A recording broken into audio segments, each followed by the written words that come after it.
Welcome to the Women Inspired Podcast. I'm your host, April Seifert. There is nothing more powerful than a woman who is inspired to action, and that's my number one goal, to inspire you, my listeners, to take action in your lives. Each week, I get to interview some of the most inspiring women, and I'm bringing those interviews to you. Let's do it. Emily Brummund's life of experiences has prepared her for her true calling in coaching.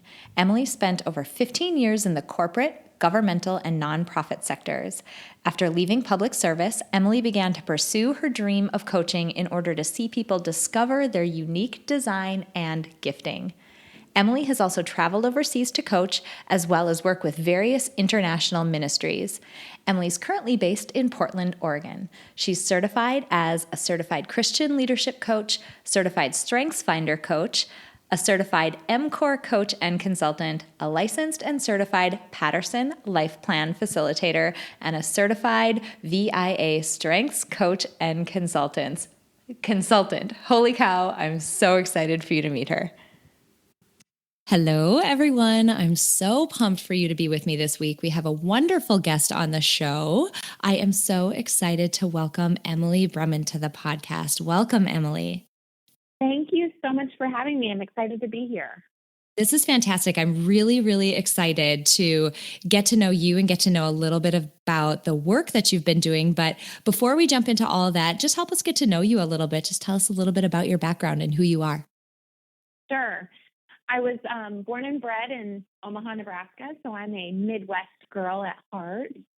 We live in Portland, Oregon now. My husband works for a large company here in Portland. We moved out here about 2.5 years ago, and so it was really kind of strange to do that at 40, to live in Nebraska our whole lives and then kind of uproot and move out to the Pacific Northwest, though I love it, and today happens to be a really sunny day, so I'm happy about that. Again, just born and bred in Nebraska, went to the University of Nebraska and graduated with a degree in finance. And strangely enough, I started in technology.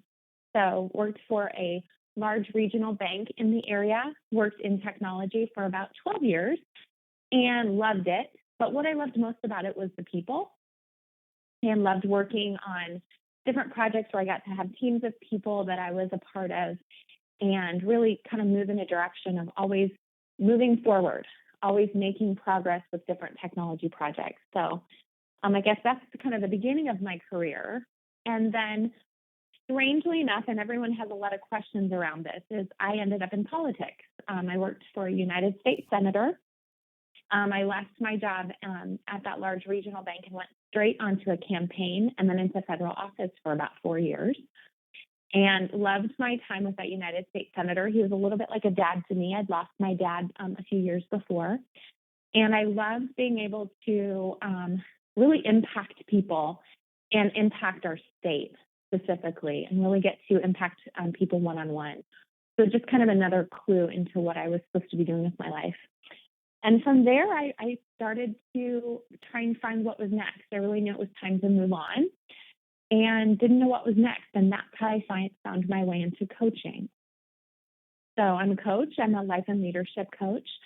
I coach people all over the world, mostly over video conferencing. So I use Zoom or Skype or, FaceTime, different programs like that. And I get to work with my clients to help them find their purpose. That is quite the career journey with some really interesting twists and turns in it. That's awesome. Twists and turns for sure. Yeah.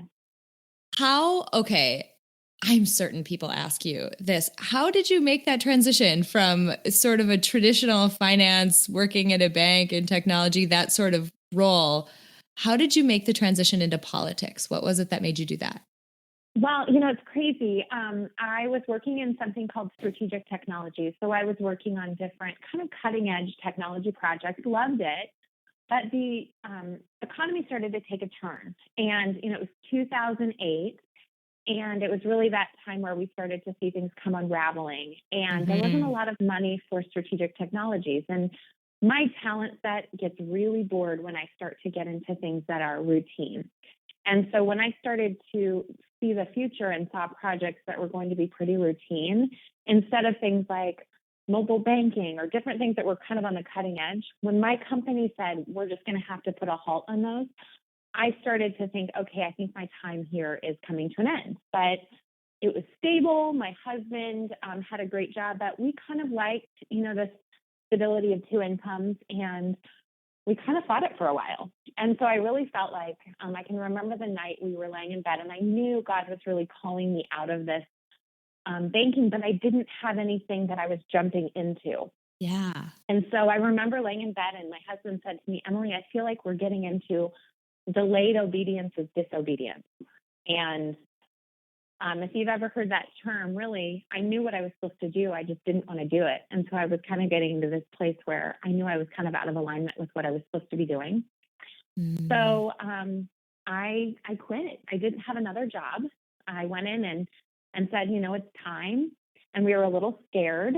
But the night before my last day at the organization, I got a random reach out from a girl I'd met 3 times. And she was actually working for the senator's campaign at the time. And she said, I don't know what's going on in your life, but we are going to be opening a campaign office in Omaha, and we thought you'd be a great fit, and we didn't know if you'd be interested. Wow. And it was literally that crazy.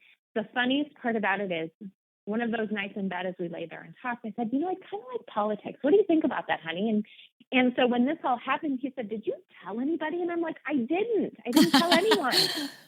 So it was crazy, and ended up working for a man who had such integrity, taught me so much, and spent those next 4 years. He was Secretary of Agriculture, came back to the state of Nebraska to run for the Senate. So I got to have the front row seat to kind of the political process in 2008. It was an interesting year, and then spent, about a year on the campaign, a little under a year, and then a little over 3 years in his federal office. Wow. Great experience. Mm-hmm. What I think is so cool about that is you were, well, 2 things, and we're going to end up jumping right into this, I'm certain, but you were very cognizant of the fact that the work you were doing was just not fulfilling you. And a lot of times that can be really hard to recognize and admit, like even to ourselves, to just admit what I'm doing is not, it's just not doing it for me. I'm just not feeling it anymore. That can be tough. But then being willing to make a change and make such a drastic change, I think is so cool that you were willing to do that, because that's also very difficult for people. It is hard.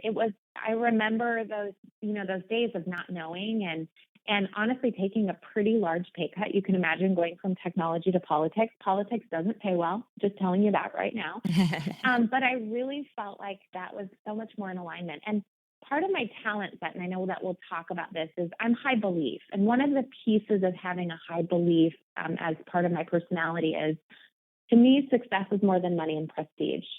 Success is more than bringing home that big paycheck. For me, it's that deep purpose of making a difference in the world.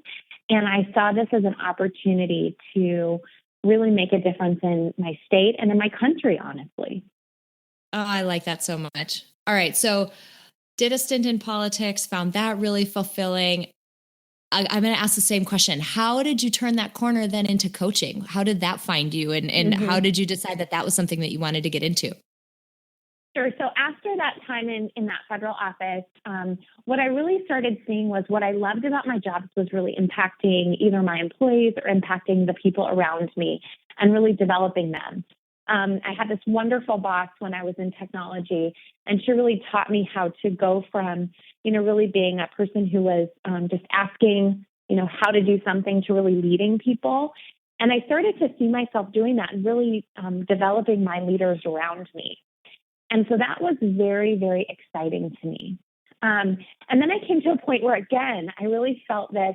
My husband is so funny because now when I feel it, he knows something's happening. But an uneasiness, like I'm unsettled. And I'll say, honey, I'm unsettled. And he'll say, okay, what's happening now? But at that point, we'd been through such an interesting jump before that I think we were really okay with it this time. And what's funny is I jumped. My husband was working at a pretty high-level job at an international organization at the time. He was traveling about 40 weeks a year. which Wow. was really hard. So he would leave Monday morning and he would go to the Bay Area and he would come home either Thursday night at midnight or Friday night at midnight. And if you can imagine in politics, when I worked with my senator, he would come home for the weekend. I was working the weekend. So guess what that meant? We didn't see each other very much. That's grueling. It's difficult.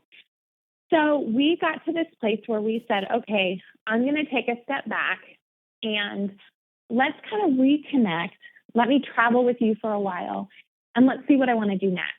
And so it was a lot of soul searching. It was a lot of fun. I got to travel a lot with my husband and he had teams all over the world. So it was kind of a fun thing to do. But at the same time, I reached out to a coach, a man that I'd known years before. I'd taken Clifton StrengthsFinder many, many years before in 2006 and really just came back to that and really reconnected with him and said, I need to be coached. I need help finding my purpose. And the way that I kind of reconnected with him is I simply saw something on Facebook that it said something about looking for your purpose. And I said, I need that, because I don't know. For the first time in my life, I'm a pretty achieving kind of person where I know where I'm going. I'm pretty planned. And for the first time in my life, I didn't know what was next. The horizon looked hazy. Mm-hmm. And so I reached out to him and I said, I need this. And we started meeting, and where we started was with StrengthsFinder. And through that process and working through StrengthsFinder and a couple of other assessments, and then finally doing what we call a life plan, I started to see that what I really wanted to do was to coach people. Started taking classes. He became my mentor coach, and I now work in a firm where he's my managing partner. I have a partnership with 2 other coaches based out of Omaha. That's really kind of how exciting. I find my way. I love it. Yeah. Oh my gosh. Tell me a little bit about the work that you do then as a coach. How do you, I guess, what do you do for people? How do you work with them? Mm-hmm. Sure. So our coaching firm has a pretty cool process that we like to take people through. It's pretty unique. So like I said, my mentor coach, his name is Joe Kavanaugh. He worked actually at Gallup for a number of years. And so was really versed in training people all over the world in how to coach StrengthsFinder. So I have a great mentor. But he also is very much on the cutting edge of coaching, different coaching assessments and different ways to coach. And so I really reap the benefits of that because we put together, my partners and I put together a suite of different assessments and different ways of coaching that we walk people through. And what we hopefully do with them, and I've seen it happen so many times that, I'm really confident in it, is we help people gain self-awareness. Who are you? How did God create you? How are you created to be? And what are you created to do? And I think there's a real intentionality with it. We'll talk about that. But and then really putting that self-awareness into action. How can you lead using that? So that's, StrengthsFinder, and there's an assessment called MCore, which is really your core motivations. And then really the big one, I think where the rubber meets the road is that life plan that I told you that I went through and now I take people through. And what we help them do is there's a lot of self-awareness, but then there's about a half day that we spend planning. Okay, so why do you exist? We put together a purpose statement, and that person walks out with a purpose statement and then a vision of if they really accomplish that purpose statement of why they're on this earth and strategies to get there. And I think that is probably the most transformational piece of my job is when they walk out of there with these marching orders to say, here's what I want to do with my life, and here's how I'm going to get it done. That's hugely powerful. It's not common that we sit down and work on ourselves in that way, or really give ourselves the margin to be able to ask those tough questions and sort of work through the answers, right? Not go immediately to the quick answer or immediately to the answer that we think we're supposed to give, but really try to get down to the heart of who we actually are, what actually makes us tick, what we actually Mhm. care about. You know, it's not that common that we do that. So how valuable for people to be able to Mhm. sit down for some time and do that important work. I think that's Mhm. awesome.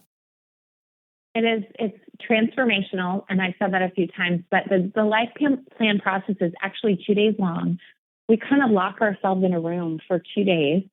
There are 19 different constructs, and we put them on charts all over the wall. So it's really fun. And it doesn't, there are tears, there's some frustration sometimes, there's a lot of light bulbs going off.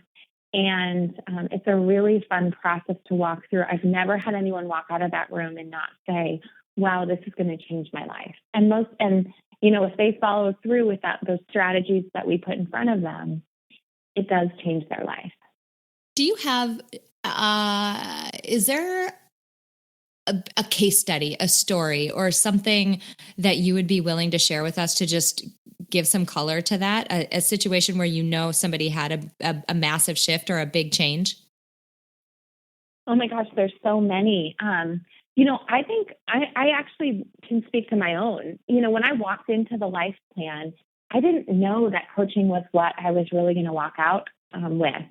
I knew I loved people. I knew I loved to work with people. I knew I loved to develop people. But I thought, gosh, I'm going to end up back in a corporate job, but it's going to be developing people. And as we walked through all of these different pieces, it shifted. And I started seeing things. And, we look back a lot, which is kind of fun because you get a lot of perspective on your life. And in looking back, and then in taking some real deep looks at my heart, what my passions are, what my desires are. And we don't just look vocationally, which is really fun. We look at your personal life, your family life, your vocation, your spiritual life, and your community. And so it's very holistic. And I think that's even more powerful because if we just look at your vocation, there are really other parts of your life that are so important. How does this inform whether, what kind of wife or mom you are? How are you in your community? What kind of spiritual impact does this have on your life? So as we look at all of those domains, all of these things started to shift. And I started to see how I could impact not only, in my family's income, right? Because definitely that's an important piece of this, but also how I can. And one of the things I've been able to do is I got to travel over to an international school in Afghanistan. And Wow. I got to coach all of the teachers in their strengths. And I had some friends who he was the principal, and she actually owned the only dance studio in Afghanistan, and it was on this property. And I got to go over and coach each of the teachers in their strengths. And it was probably one of the most impactful weeks of my life. That's so cool. Well, and it's neat that you've actually experienced what this type of work can do and how Mm-hmm. really taking a look at yourself and bringing your life into alignment with that can really make a massive difference on how your day to day feels. Yeah. What Mhm. I'm curious about as you look back at the people that you've worked with, are there common or more common places where you see people's lives sort of misaligned with where ultimately where they should be for that person? Are there commonalities there? I think so. That's an interesting question. I think when we look at people coming out of college, I think people say, okay, where's the job market? What does that tell us that you should go? What's the best job you can get? Where's the most money you can make? And those are the questions we're asking. And that's, when a person graduates high school and we start tell them to get a major when they're 18, I was a finance major. I'm not doing anything with finance. And I'm so glad. My first internship in college was with investments. And to this day, I still have an interest. But boy, am I so glad that that is not what I'm doing these days. And so what that really shows us is, people are asking these questions because they're trying to set you up for financial success. And that's important. But I don't think it's the most important thing. Mhm. I think that we can find things that we are great at and that are in alignment with how we were created and who we are and how we were raised. And that can really, you can get paid for those things too. Yeah. Yeah. It's funny that you say that because literally this morning I spoke to a group of high school students about the career journey that I've had. And my background officially is in psychology. And so these high school students were finishing up their intro to psychology high school class. And I said a similar thing to them. I said, you're going into that time period where people are going to expect you to pick a major and you're going to feel all this pressure to lay out the rest of your life in a very short amount of time, actually very early on. You think about yourself as an 18-year-old, like, oh my gosh, and you're going to plan your whole life at that time. But I said to them, maybe this is a little bit provocative. Maybe this is not what I'm supposed to say to high school students, but I just said, you don't have to put so much pressure on yourself that you're making the exact right decision because, and you are a beautiful example of that. You can always learn new things. You can always make a pivot and make a turn. And typically everything that you've learned up until that point will only help you with the next thing that you do. Like information melds together in ways that we don't realize. So don't put so much pressure on yourself. Just take the best next step that you can and don't worry about the rest of it because you're going to figure that out when you get there. I think that is such a perfect way to say it. Take the next right step for you. And you're right. I mean, I would not give up those years in technology. I learned a ton about myself. I learned a ton about how to manage people. I learned a lot about what just what interested me. But I wouldn't want to be back there. I'm glad that I took some pivots. And the thing was, I think that we also have to not be afraid to continue to learn. If you have an interest in something that's completely opposite of what you're doing, that's okay. Yep. Invest a little bit of money that you might find a new career out of it. Yeah, absolutely. I hope you're enjoying this interview with Emily Brummund. Before we get to the rest of her interview, I wanted to tell you about a wine I tried recently. It was a 2016 Chardonnay Semillon from Wollonga, Australia. Now, the thing is, I hadn't actually ever heard of a Semillon grape, but apparently it was first grown in Bordeaux and it's commonly used in dessert wine. So this particular wine is only about 10% Semillon, and it has a really vibrant sort of citrus and lemongrass flavor. And it would be a really great wine to pair with something that's a lighter food, sort of like a seafood. I get all of my artisan wine shipped directly to my home for free, and you can too. Click on the link in the episode description to learn a little bit more. Something that I have to say is that I've had so much fun since I joined this wine club because I get to try and learn about all these fun new grapes like Semillon grapes. So who knew? Check out the link in the description to learn a little bit more. Now let's get back to Emily's interview. I want to shift gears a little bit because something I'm really curious about in your position, you're in this field of helping people make positive improvements in their lives and helping them figure out who they are and helping them put down these action plans, which I think all sound amazing. Did you ever question yourself and feel like, who am I to be telling people what they should do with their lives? Who am I to be telling people how they can live better or helping them in this way? Did you ever, feel like that type of imposter or question yourself? Oh gosh, every day. I mean, every day.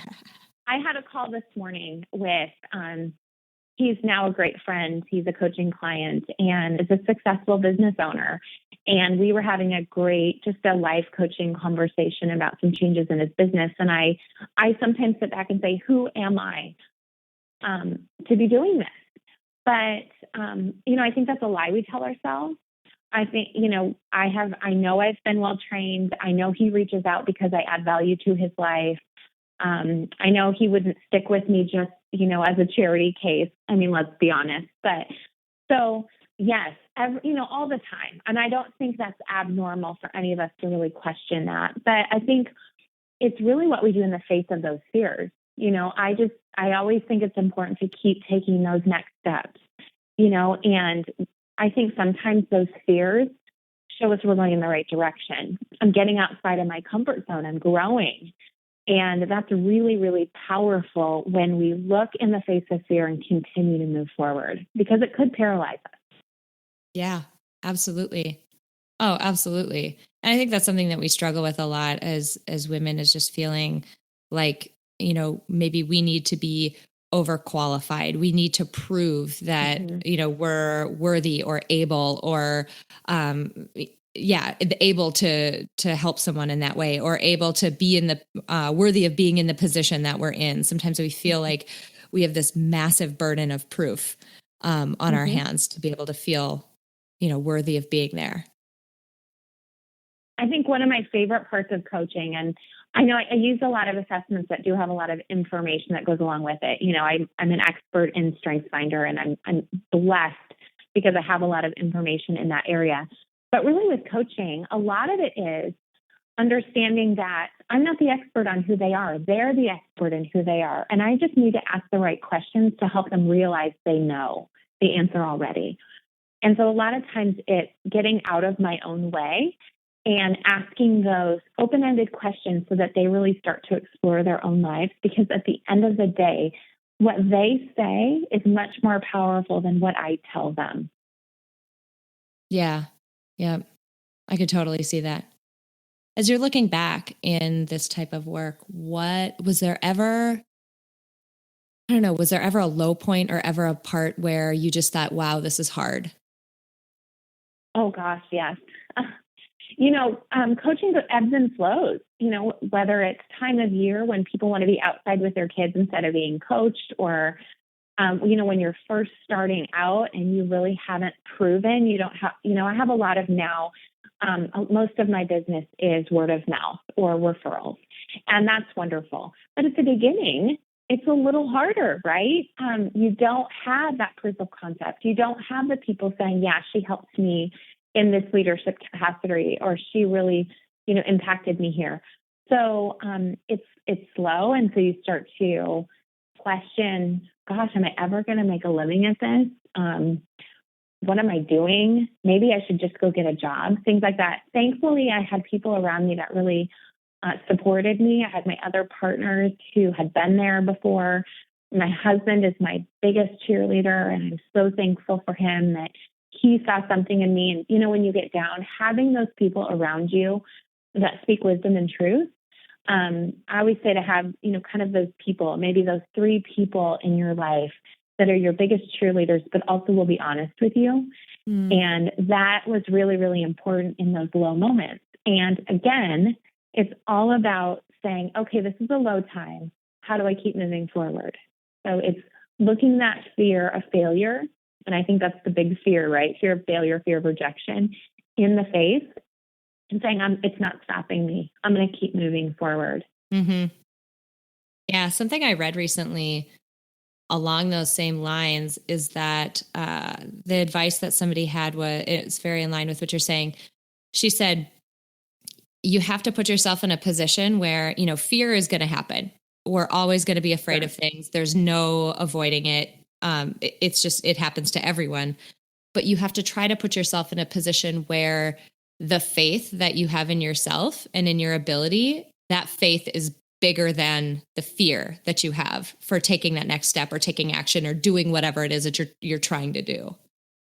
Oh, absolutely. And, part of it is if you know where you're going, fear is going to hit you. I think, and I just have to keep in mind, I know I'm doing what I'm supposed to be doing, and it's going to be scary sometimes, but that kind of means I'm going the right direction.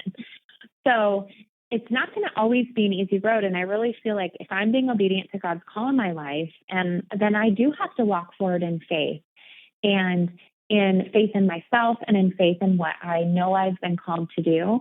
And that confidence of knowing, like I know beyond a shadow of a doubt that I'm walking in the right direction. When fear comes, it's a lot easier to tell that fear to quiet itself. Yeah. Yeah, absolutely. Flip side of this coin, what would you say is your biggest accomplishment in the work that you've done? Oh gosh, I have a client, and she actually tells me I can openly share this, but very, very successful woman. She owns her own business. In fact, she and her husband own two businesses. And when we started meeting together, um, the first session we had, we were doing Strengths Finder. So we were going over her number one strength, which is ideation. And she is this creative, amazing woman who you never know what the next thing is going to be. I mean, like I am in awe of her brain. But in those moments, we didn't know each other very well. And as we started talking about this talent, she started to cry. And I Mm. said, what's behind your tears? And she said, I never knew that this was a talent. I mean, she had no idea the genius and the beauty in this talent. She knew she was creative, but no one ever stopped and said to her, gosh, that's really cool. And as we started to go through this and she started to own it in her life, it changed the way that she looked at, her creativity.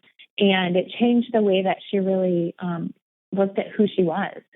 And I will forever be thankful. And I will never forget that moment of Oh, her in tears and me just saying, what's behind your tears? And having her really be open and just bare her soul that said, I never knew this was a good thing. Oh, I love those moments when you can talk to someone about, no, this is beautiful. This is a gift you were given. Now, how are you going to use it to impact the world? I love it. So then for you, what are the things that inspire you or the people that inspire you? Oh, gosh, I love this question because there's so many. And I'm, of course, being in this kind of a business where you just get to be fascinated by people. I have a lot. Anyone from like Elon Musk, and that's always crazy. I just read his biography, and do you know who Elon Musk is? He's the founder of Yeah. SpaceX and Tesla. Yes. Just being open to doing life differently. And he's kind of crazy, but such a cool, such a cool person to look at. But then also people like my mom. She's 70. She's a first grade teacher. She's been teaching kids for years and years and years, and she's just told me, I signed my contract for next year. And I said, Mom, you don't have to work anymore. And she's like, I know, please don't make me quit though. I want to. I love impacting these kids. Oh, So, I mean, I have a brother who's a Marine. He just actually retired from the Marine Corps. They just had their fourth baby, and they run a very, very successful business. And watching him put his four children and his wife in front of that deep service to our country that I know has been on his heart since he was probably, 4 years old. I can remember him running around in some sort of camouflage. So, those kind of people. But then, William Wilberforce, who wasn't afraid to help stop slavery in England, just people like that. So I think I'm a huge mixed bag of that, of really who inspires me. that's awesome. So as you look back then over all of the work that you've done, what advice do you have for us? Oh my gosh, my biggest advice is go for it. I think people really need to pick their head up. I think a lot of times I see people that get it stuck in the idea that they have to do something traditional 40 hours a week, 40 years. And not that that's wrong, because I think some people are really called to a corporate job. But I also think that they need to find the place where their passion is. They need to find that passion and purpose and then run hard for it. Don't be afraid to go against the norm. If you're called to be an entrepreneur, go for it. If you're called into some sort of military service, go for it. If you're called in to be a missionary, I have a lot of friends who are missionaries, and they're just amazing people who are so, self-sacrificing for, whatever their faith is. And so I think go for it is probably the biggest thing. And then just telling people that they're capable of amazing things if they would just be open to understanding who they are and really working in alignment with how they were created. I like that so much. That's so awesome. There's actually been a number of guests that I've had who their advice for people has been just do it. What's the thing you want to do? Just go do it. Like do it Mm-hmm. today. And again, you don't have to know every step you're going to take. You don't even have to know how to get there. You just need the first one or two. Like just get the first one or two steps going, because at that point, you know, you get some momentum and then you figure out the rest of it, or you find people to help you do it. But if you can just get that first bit of movement to happen and take those first steps and just do it. I mean, do it today. I had an amazing mentor of mine that always will say to me, you know, settle it at the extreme. So, you know, when we're afraid of something or when we come up against a fear, he'll always kind of ask the question, what's the worst that can happen? Yes. And so if you carry that fear all the way out, what is the worst that can happen? And because it starts to diminish itself. Like, okay, I'm going to stare that in the face. And then it makes that first step not so hard because you've already dealt with the worst that can happen. All right, let's go for it anyway. Yeah. And I just love that. Tim Ferriss has a really interesting exercise like that too. And, you know, there's been a couple of times in my life where I've made a decision to do something differently that does go against, that goes against the grain. It's not the typical path, and definitely not the path that I thought I would be on. And it does help, because if you go down that rabbit hole, all right, worst possible outcome, worst possible situation. And if it happens, what are you going to do? It's like, well, all right, the worst can happen. And I've already got an action plan for that. And the chances that that awful thing are going to happen are actually not that high. Chances are if I fail, I'm going to fail less severely than what I've already planned for. So it's probably going to be okay. Well, and I love the whole idea that we see failure. So many people in our culture see failure as a bad thing, when really, what does it do? It teaches us something. And, you know, there are times in my life when I've walked through and failed, and I was so afraid to fail, you know, early on in my career that I didn't take on some risk. But now I see failure as an opportunity. If I fail, I learn something through it. So I fail forward, and it informs my next decision, and it actually informs my voice. You know, I love being able to bring up past failure or past experience and help my clients using those, you know, real personal experiences.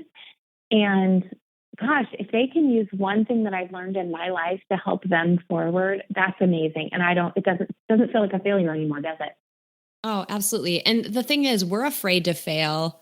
We're so afraid of failure that it keeps us from acting, right? And we're so afraid of admitting that we failed, or even admitting that we didn't succeed perfectly, that we all sort of hide those aspects of ourselves and hide the fact that, you know, we maybe didn't do something perfectly, when in reality, if we would share that just a little bit more openly, it just lets everybody sort of chill out a little bit. Everybody else gets to exhale a little bit around you and, you know, just be a human being.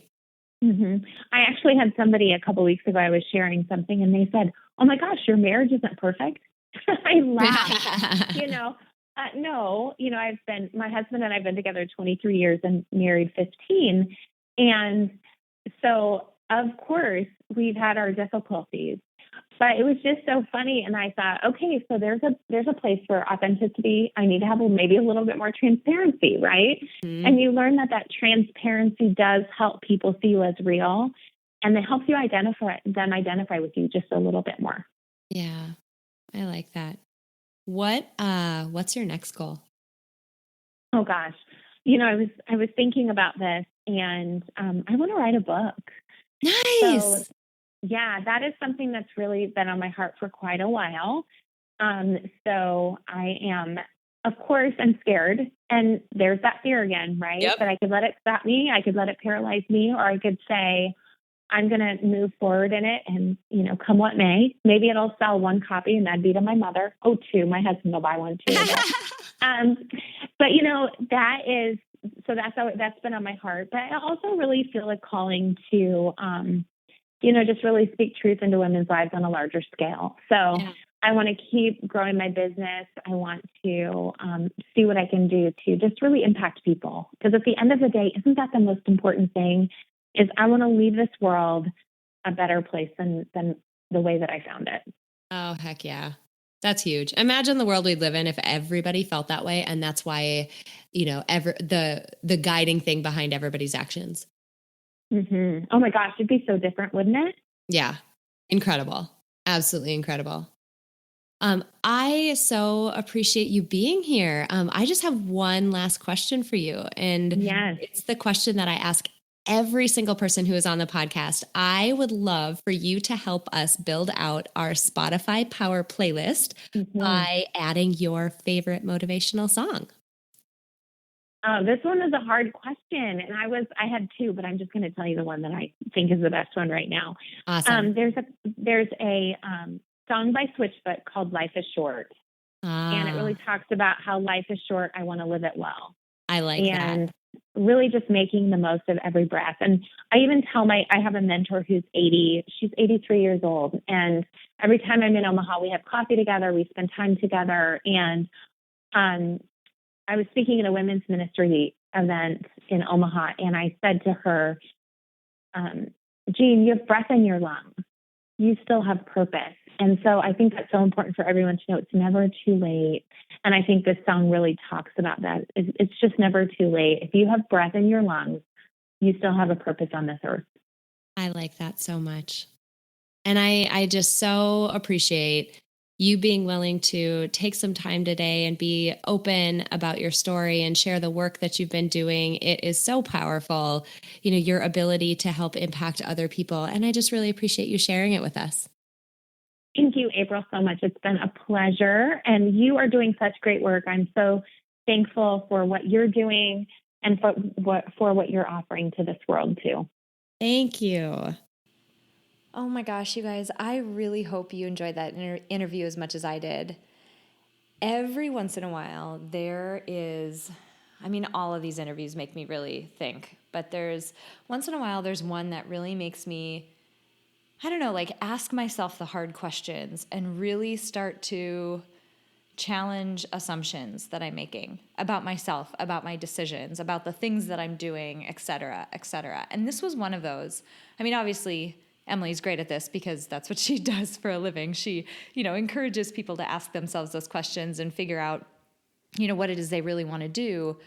But I would encourage you to listen to this interview again, think through the things that she has said and really think about how you might be able to apply that to your life. In particular, think about the things that you are, the assumptions you're making about yourself. Are you assuming just because you have always worked in a field that that's the field that you're going to work in for the rest of your career, even if you're not completely happy? Are you assuming that the way that you have your day organized and your time organized is the way that it has to be? Or are there tweaks you can make? Are you assuming that the responsibilities that you have or the things that you do today that you feel obligated to do are the things that you have to do from now on? Because they might not be. So, at one point, Emily was talking about how she changed her career a number of times, going from, finance and tech into politics and then into this more entrepreneurial field. And what's amazing about that, and what I would encourage you to do today, one tiny step, ask yourself a hard question and actually, honestly answer it. You don't have to tell me the answer. You don't have to tell anybody else the answer. Just tell yourself the honest answer to one hard question. And I'm not going to tell you what that question is. You know what it is for you. Maybe it's, wow, is this actually the job that I want to have?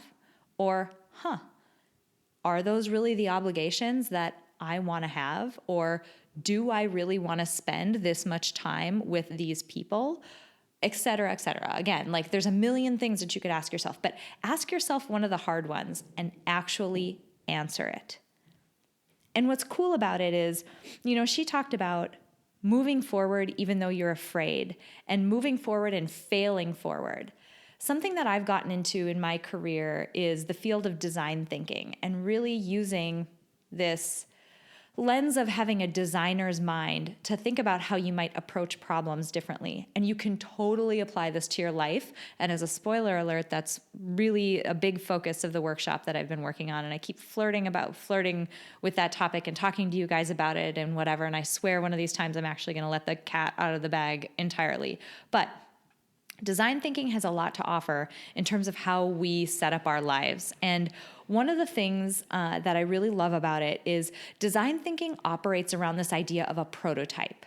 A prototype is one small experiment that you're making that allows you to test the waters in a certain direction or test a new area out.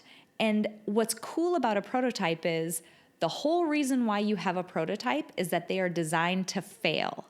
And you want them to fail because you want to see how they fail so that you can start to tweak and iterate and move in the direction that you're supposed to move in because you've learned something from how those prototypes have failed. So I would really encourage you to think about doing that. I mean, think about how can you set up a prototype in your life that's going to fail, but that failure is going to give you some information about where you should move next. Something else that I thought was really cool about this interview is, I asked her, what do you want to do next? And her answer was so awesome. She said, I want to write a book. And what was cool about that is, lots of people write books and whatever, but she has this goal and she said it so clearly and so specifically. It was great. It wasn't, I'm thinking about maybe kind of whatever. It was, I want to write a book. And so I'm working through the steps that it might take to figure out how to do that. And if I had to guess, I didn't ask Emily this question, but she probably doesn't know exactly which steps she needs to take in order to get her to the place where she's going to have a finished, published book that is tangible, that she can hold in her hands, that people can buy in a store. She probably has no idea what a bunch of the steps are that she needs to take in order to get there. But I'm also going to bet that Emily knows what the next step she needs to take is. Just that first one. What's the first thing she needs to do? And I bet that's where she's going to start, because that's where we all should start. It's just what the first thing we need to do is. So the second challenge that I have for you this week is think about what that big goal is, that giant thing that you would love to be able to do. Maybe you have no stinking clue how to do it, and that is okay. I just want you to do the very first thing. And maybe that just means you want to start a business and you're going to start coming up with ideas for a name for it. Cool. Maybe you have, products that you're thinking about selling, or you want to vacation to a new place.